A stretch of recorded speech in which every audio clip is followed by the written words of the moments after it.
39, the Pharmacy Benefit Managers Reform Act. Are there any members who wish to speak or offer an amendment to S. 1339? Senator Paul? This is Paul Amendment 1. Mr. Chairman, PBM rebates are a complex subject. We're told that PBMs are middlemen who drive up drug prices, but insurance companies hire PBMs to do the opposite, to negotiate with drug companies to lower prices. The drug company wants to sell high, the insurance company wants to buy low. PBMs use their bargaining power to drive prices down, not up. The real problem with drug prices is that consumers are removed from what their drugs cost, so they aren't price conscious. There's no market signal for what consumers would willingly pay, so the only downward pressure on what drug makers will charge comes from PBMs. This bill bans spread pricing, which small businesses and startups often choose because the PBMs take on the additional risk for themselves. The big three PBMs have a diversified business model, but some smaller PBMs depend on spread pricing for over 90% of their business. Banning these contracts may actually put smaller PBMs out of business and make the big three bigger.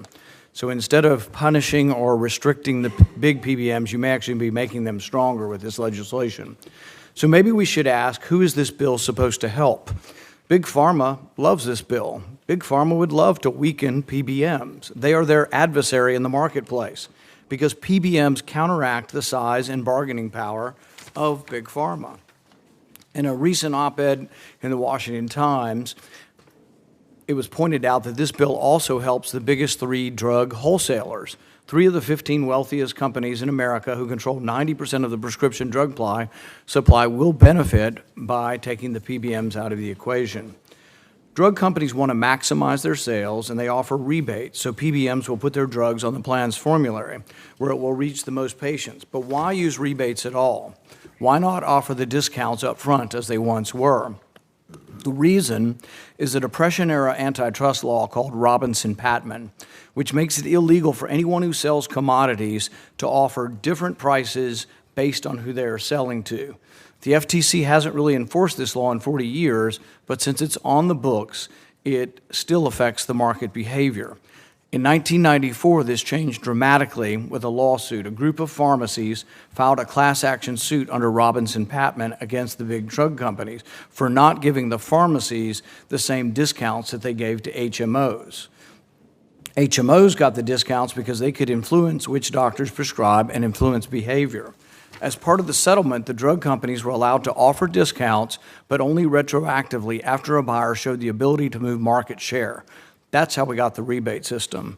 The rebate system isn't a function of the marketplace, it's a function of this lawsuit and this antitrust law. That's why we have this bizarre, opaque thing that everybody complains about. So instead of removing the primary cause, we want to add regulations to this, which will further complicate it and may have unintended consequences. I say let's remove the primary cause. Could I have unanimous consent to have one more minute? I won't speak anymore on this. Go ahead. Go. So why is the pharmaceutical industry now trying to get rid of rebates? Well, if we eliminate rebates but keep Robinson-Patman in place, the PBMs will basically be disarmed. They will have less power and less leverage against the drug companies. Drug companies will point to the risk of antitrust lawsuits as an excuse not to offer upfront discounts. And since the bill in front of us will make rebates to the PBMs less able to do this, there won't be any market check on drug prices.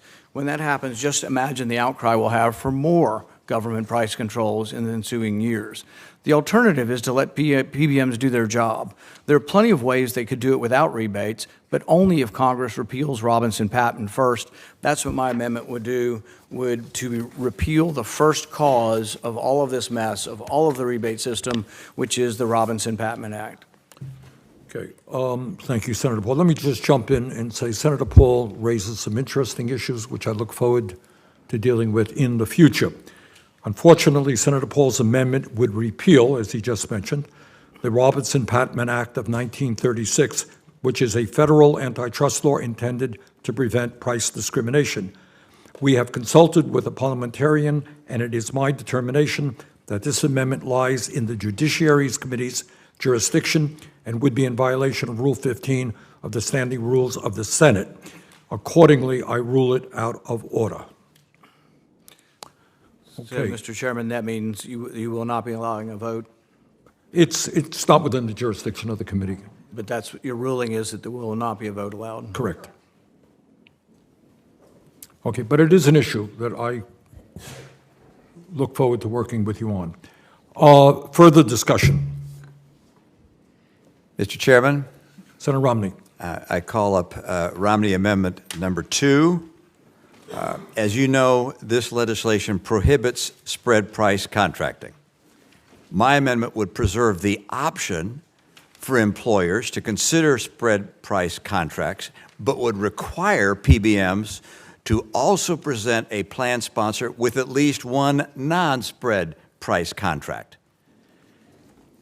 A vast majority of small and middle-sized employers prefer spread price contracting because it's lower cost and more certainty for them. That's why they choose it. Making that illegal is not going to help small or mid-sized businesses. Our understanding as well is that the majority of unions also prefer spread price contracting. So my amendment allows spread price contracting to be offered to employers and unions, but it also says that the PBM has to provide a non-spread price option as well.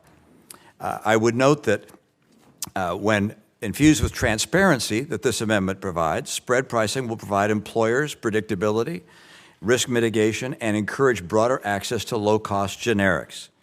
Prohibiting spread pricing will not save sponsors money.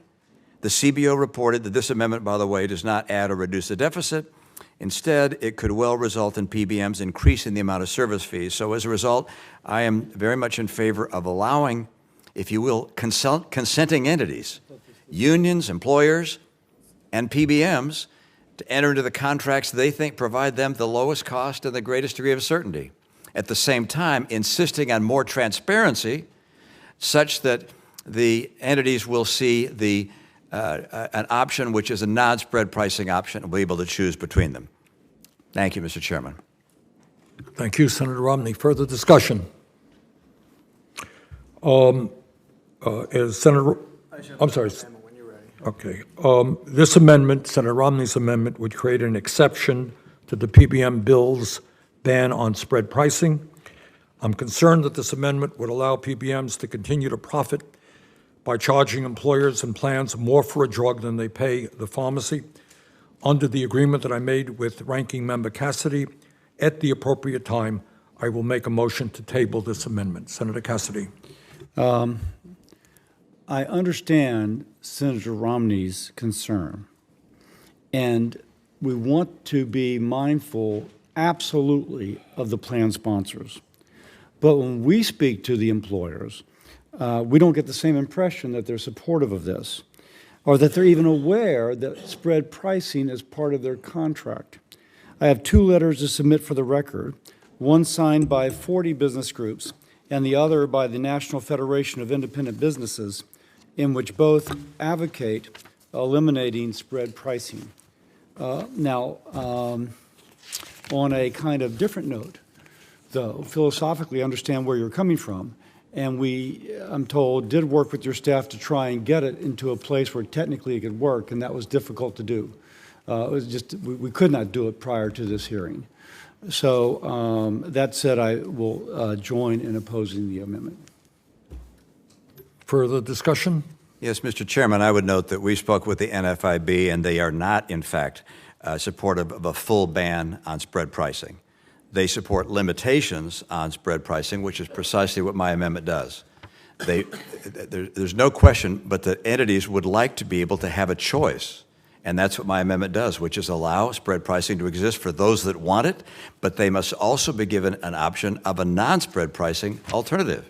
So it gives them exactly what this bill wants to do. It gives them transparency and a non-spread pricing alternative. But if they, and by the way, talk to unions. Unions want spread pricing because they want the certainty that spread pricing provides.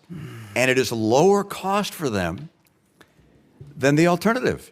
So banning spread pricing is going to increase costs for many small businesses, not all, and for many unions. So why not let them, again, why not let consenting entities decide what's the best contract for them, instead of having us as government step in and say, you can't contract the way you want to. What I'm saying is, you can contract the way you want to, but the PBM has to give you at least one alternative, which is not spread pricing. So you get to make the comparison. Senator Paul? I think Senator Romney makes a great point, and we need to realize people are all consumed with, we want to lower prices, and we all do, but realize what this bill does. This bill takes away choices. So there is a choice in the marketplace between spread pricing and pass-through. Every company has it. You're going to take this choice away, and he's exactly right. Some labor unions actually like this choice and choose this. Some small businesses do. In fact, the PBMs compete on this model. The smaller PBMs absorb more risk and offer a cheaper product, which is the spread pricing. Small businesses choose it on price, and the smaller PBMs do it to try to take away market share from the bigger PBMs. So what this bill should be called is the consolidation of the PBM market to enhance the monopolization of the PBM trade, because that may be what happens here. So I don't think we're being thoughtful on this. It's why we should probably put this down completely and start over and have a discussion over the next year how we could lower prices, because this, in all likelihood, is going to have the opposite effect by banning something. But the ultimate thing it does here is it bans choice. And if I may, Senator Cassidy? I think we're being incredibly thoughtful. The Express Script testimony said in their demonstration projects that when they did non-spread pricing but directly fee-based, that they actually lowered costs for the plan sponsor.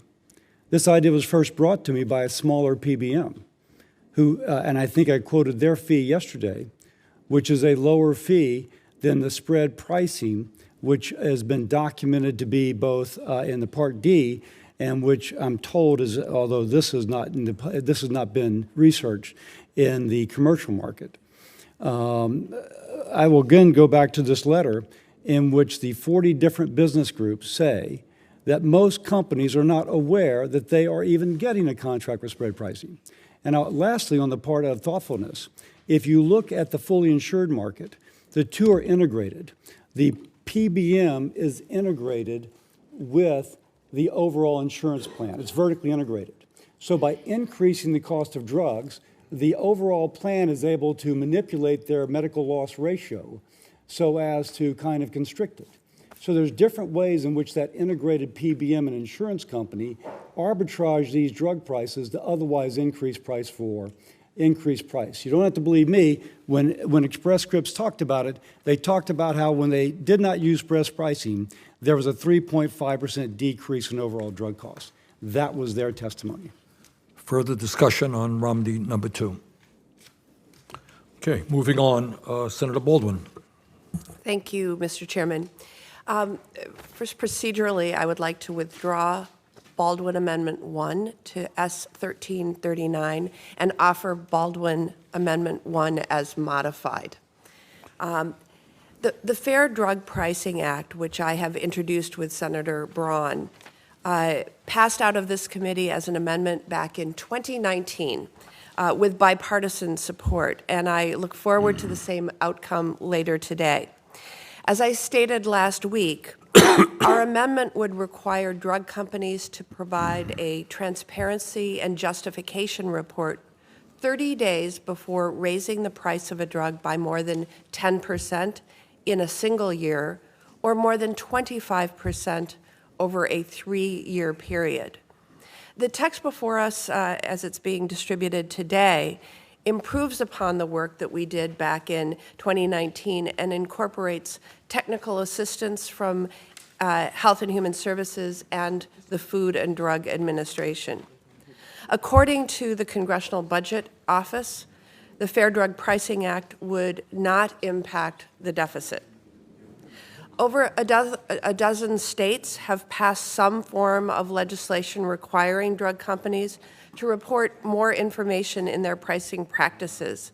And I recognize that this has created a patchwork of state laws, and I'm committed to working on this issue with Ranking Member Cassidy as this bill moves to the floor. American taxpayers are footing the bill for the rising costs of drugs, and it is only fair to call on drug companies to share more information about why they are increasing prices for the drugs that our constituents depend upon. I urge my colleagues to support this amendment, and I want to extend my thanks to Ranking Member Cassidy for his continued work and partnership on this. Further discussion on the Baldwin and Braun amendment. Mr. Chairman, Senator Braun. so this ought to be the lowest hanging fruit that we should get through on a day like this. I won't repeat what the senator has said, but I would hope that all Republicans and Democrats on this committee would vote for something that is simple as this. It's about transparency. We need more of it. We found that out yesterday. Urge everyone to vote for it here later on. Thank you. Further discussion. Senator Cassidy. I want to thank Senator Baldwin for continuing to work with me on this amendment. An important point of reference in this conversation is that at least 18 states have enacted varying laws on drug price transparency reporting requirements. Red states, blue states, my home state of Louisiana have acted in the absence of Congress legislating on this issue.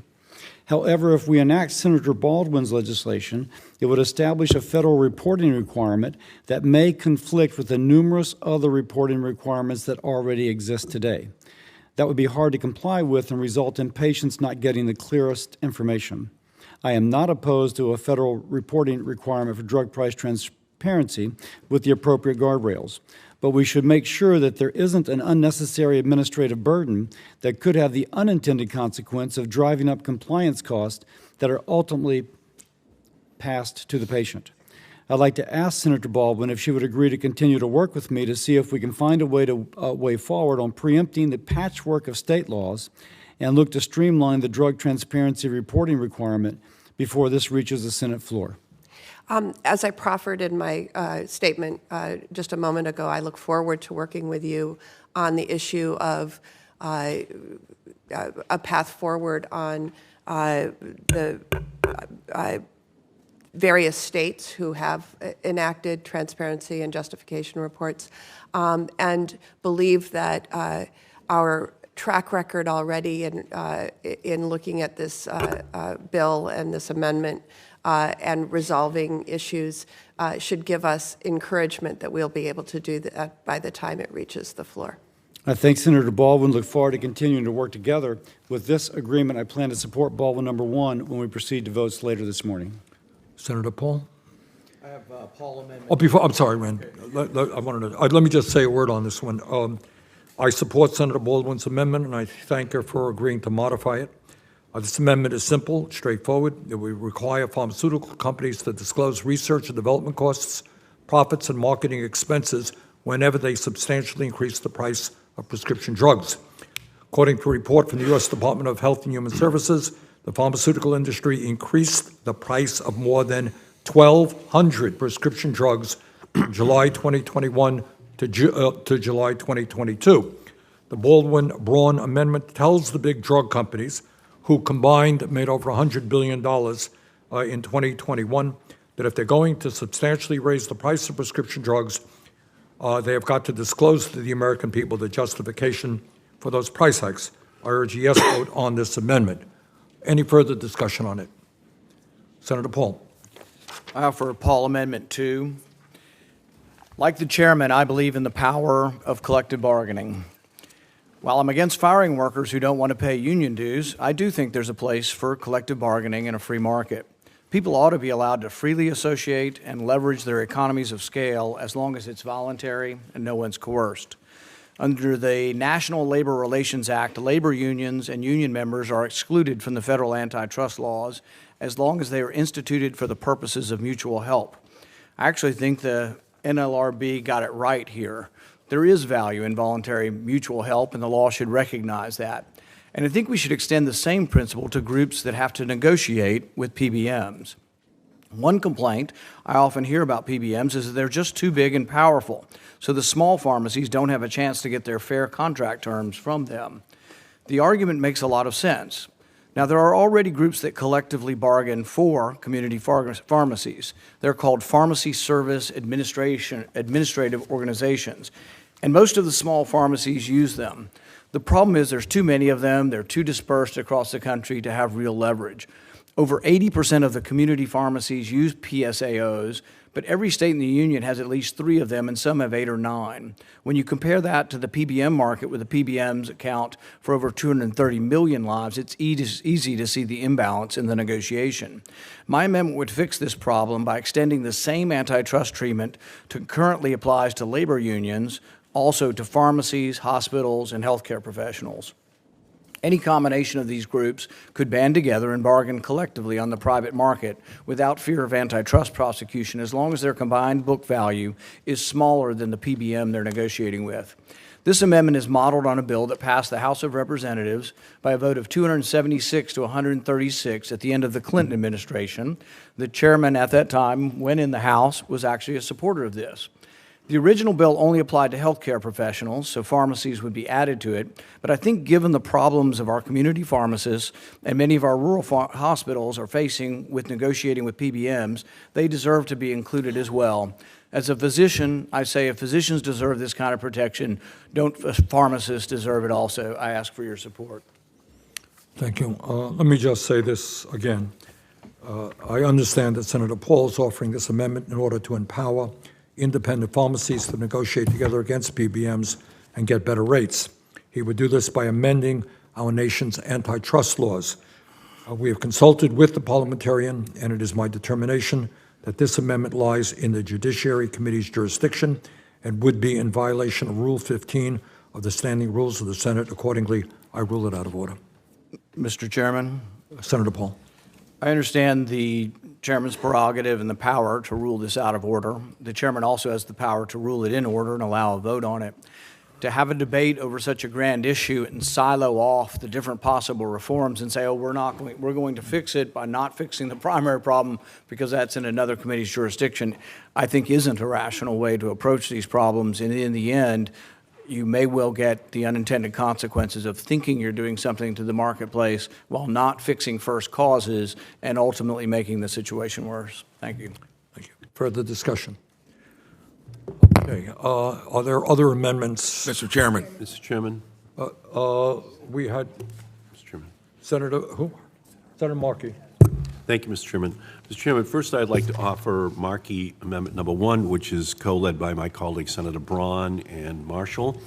On March 29th, the FDA announced that the nasal spray naloxone, Narcan, would be available over the counter to help save people from opioid overdoses. It's a major and life-saving development, but the challenge remains that Narcan can only save lives if people can afford it. This amendment requires a GAO study on affordability and access of all forms of Narcan available by prescription and over-the-counter. The opioid epidemic is ravaging every community in the country with no regard to state lines or income levels, and today we are taking major steps forward to ensure life-saving medication is affordable and accessible for all Americans. This study will ensure that we continue that work, so I thank Senators Braun and Marshall and the majority and minority staff for their work on this amendment, and I urge its adoption. Thank you. Further discussion on the Markey, Braun, Marshall? Mr. Chairman?